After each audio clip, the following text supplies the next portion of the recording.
Welcome home, Masters and Princesses, to our first Maid News Network interview of 2023. And I think you recognize who my guest is today. I'm here with Peter Lim, and we are going to do a nice rundown of the Tokyo Garden Theater show, maybe talk a little bit about what we know so far coming up this year, and just have a nice, good time here in January 2023. So with that, Peter, why don't you say hi to everybody? Hi everybody, how's it going? It's 10 p.m. now in Japan. こんばんは minasan. O genki desu ka? Man, I'm still tired. I am still tired from that weekend. But I don't know, how can I complain? I should be grateful for everything that happened. You know what? So let's start with that. If I Okay. remember correctly, you left like on Friday. So why don't you do a timeline of how this played out and then wrap it all up with how you ended up at work on Tuesday? Oh, okay. Not to go too long, but just the timeline. It was actually Saturday. Saturday morning, I dropped off my dog at the dog hotel, shed a few tears, came back home, and then I took the plane from Osaka to Tokyo, and that was around 2 p.m. Arrived around 3 p.m. And then yeah, from there, luckily I got there a little bit earlier. I was able to catch the transportation and get to the first venue of the weekend, which was the Cat's Hole. And when I hear that name, it I can't but laugh and think of just strange thoughts. But at Cat's Hole, that's where Michael Barber and I, also Richard Hogan, who met up with us, we saw Bridear, a very special show. And should I go into detail now about that, or do you want me to come back around to it? I'll leave it up to you. I know there was like 35 people in the entire club. Yeah, okay. So the venue itself was a capacity of 150. Um, Mike had asked me to kind of keep an eye open for just any shows. And I had found this on Twitter, and I bought 2 tickets. And they were meant to be both for Michael, for himself, and whoever he met up with or just found on the street. And I just left it at that. You know, my original ticket was for Sunday to Monday, and that was it. I'll just do the bandmate show, come back, and that's good enough for me. But I I got the tickets. I picked them up at the convenience store, and when I looked at the numbers, it was 13 and 14. I thought, oh my God. I didn't know the capacity. I didn't know how many people would be there, but I thought these are really good tickets. And it was what this past year, I really enjoyed their new album. It was, how do you say it? Age of it, it just I've always only read it. But it was Bridear's new album from last year, and I thought it was really good. So as I was listening to the album and I saw the numbers, I thought, oh crap. I said, hey Mike, is it okay if I take the other ticket? Can I actually go? I said, yeah, sure. I mulled it over. It cost me probably another roughly a couple $100, but I bought another plane ticket. I had Suho booked for another day and went to this amazing show. 30 fans, I think, and maybe 5 staff. They sat us down. They had tables, they had chairs, they had pizza, they had, little fried food assortments. They had Japanese sake, and they said, sit, relax, enjoy yourself, eat, be merry. So that's what we did. Just eating away, just chatting, and then the girls come out on stage. And we're like, oh, okay, that's pretty cool. And they do like a 1 hour set, just going through the songs. And I was so glad they did Ignite, which was Hmm. actually one of my favorite songs from 2018, besides bandmate stuff when I arrived in Japan. So it's like, oh, this is so awesome. I get to hear this live. And I mean, they have like pretty much new members, but Kimmy and the singer and Haru, the bassist, are still there. But Kimmy, she's a lot cuter in person. Just want to throw that out there. I'm just throwing it out there, but it was a great 1 hour show.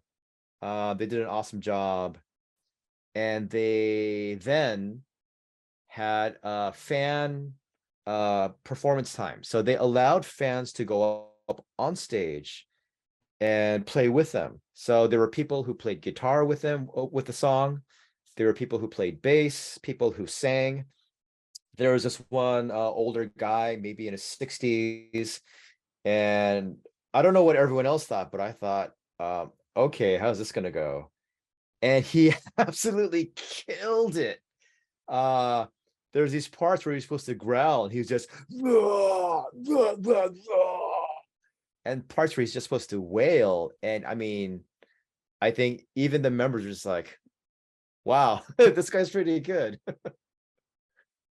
So that was like another hour. And then at the very end, we had picture time. So each participant could go up to the stage and request a certain pose, which I guess they usually do that, right? You request a pose. And I've shared this with my live stream, but I didn't mean to. I guess I was excited, but I ended up cutting the line because I guess a staff was picking people one by one. But I was just like, well, I know what I want to do. So I just went up and I said, oh, do you mind if I go up? And it wasn't until after I realized I was being kind of a dickish American. It's just in my blood. So this is the photo that I took with the girls. And it was cool because when I said I wanted to do that pose, Kimmy was like, oh, that sounds really fun. I like that. I was like, oh, she likes that. I get really happy about little things. No, I totally get it. I totally get it. So how much were these tickets? How much were they? Each ticket was 7,500 yen. Okay, a 63 bucks, 65 bucks maybe. You could even just say, yeah, 60 even. Yeah. Yeah. Wow. I mean, that's Totally a pretty worth wild. it. Yeah, that's an awesome experience. Because I remember, I know we're not talking bandmate stuff right now, but Yeah. talking to Randall Sure, I know he's done some stuff. I want to say it was with Mary's Blood, where he's gone to like these, like with 12 people, it's like a campfire sing-along, like crazy crap. I'm like, the total true experience type stuff. I think it's neat that they still do stuff like that. Yeah, I was very shocked. I mean, I had never experienced anything even remotely close to that. You know, I could only like wish, I could only dream of being that close to bandmate and talking with them. You guys can do meet and greets, or you've had that. You've said hi to them. And even that is something that's like, that's so cool. But to actually, I was kicking myself thinking, if only I had liked Bridear more and I had learned their songs, I could have just gone up and played with them. But it's funny because there was this guy, I don't know if he'll ever watch this guy from Hong Kong, his name is Hendrix, just turned 30. He looked very unassuming, wearing this like cardigan sweater, just seems like, hey guys, hey. And then the minute they're asking, oh, who wants to come up, he's like, oh, like confidently, he's like, I know the songs. He went up, he was just rocking out. And I thought, bastard. Well, I don't think you knew that was going to happen, right? Or was that part of the No. experience? Okay. I don't know if I just read through things quickly, but I had no idea whatsoever. So when they said that, I thought, oh my God, I totally could have spent like, Christmas practicing. Sure, yeah. All right, But so Bridear was an absolute blast. You had a really cool time with that. That was Saturday, right? yeah, so that's Saturday night. And then Mike and I grabbed some Korean food because it was actually in the Koreatown area of Japan, of Tokyo. So we grabbed some Korean food, which always makes me happy. And then we ended up hanging out at a bar until like 2 a.m., just chatting, just, relaxing. got back to Michael's hotel at 3 a.m. and but as tired. And then both of us didn't sleep well. We get up Sunday and then we actually go to Tokyo Garden Theater, Ariake Garden, that area, because Mike had rented another hotel room to put just all the towels and stuff. So he's got his hotel in the Shinjuku area, and then he's got this hotel like right next to the venue. So we go there. It's Michael Barber. That's why I'm laughing. I love you, Yeah. Mike. Because by now you're just like, oh yeah. Oh yeah. So we got to the venue, and then he was putting stuff away. I was doing, I think, a live stream, just giving everybody a view of everything. And then we went into the mall that's next to the venue, and it had like all these restaurants. And I was like, so Mike, what do you want to eat? He's like, I'm okay with anything. And then we find a TGI Fridays. He's like, oh, I haven't seen one of these places in a long time. So we go in, grab a burger. It was nice. And then we go to the second show of the weekend. And that was at Club Phase. And there were 3 bands that played that night. The capacity, it was definitely bigger than Cat's Hole. So I would say anywhere from 3 to 400. First band was a band called Risky Melody. Second was a band called Little Lilith. And then the third band was like an how do you say, alt idol. Was it alt? Yeah, I guess alt idol group called Maze. So each of them did a set, I think anywhere from like 6 to 8 songs. So that was fun to do too, just to, you know, I don't know enough and I haven't been around enough and I don't try hard enough to look for all these obscure bands playing in these underground like basement venues. But that's exactly what, Michael Barber does and what he mentioned, in our interview with him. So it was cool. I mean, I had heard of Little Lilith a little bit, but neither of the other two. But yeah, that was a fun experience. It was nice to see and compare. And even the other members of the bands were watching each other as they performed. So that was a good time. Yeah. And then I got a chance to talk quite a bit with the members of Risky Melody.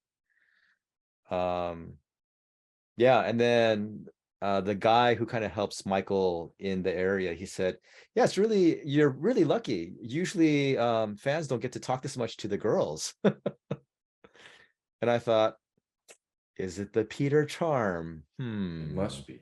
Couldn't be anything else. Yeah, so that was Sunday. And then Monday, of course, was like from beginning to end, just band Maid.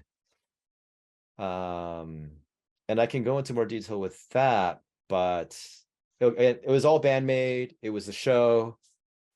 And then I caught a bus, an overnight bus from 11:50 p.m. from Tokyo, arrived in Osaka at 7 a.m. I went to a little sauna, took a shower, chilled like in the hot waters a bit, relaxed, and then I went straight to work. And I really hated that day a lot. And here it is Friday night now for you, and you're still hating. This entire week, all I have are the memories of the past, but my present sucks ass. But it was worth it. Yeah, I would do it again. All right. So let's talk a little bit about day of stuff. So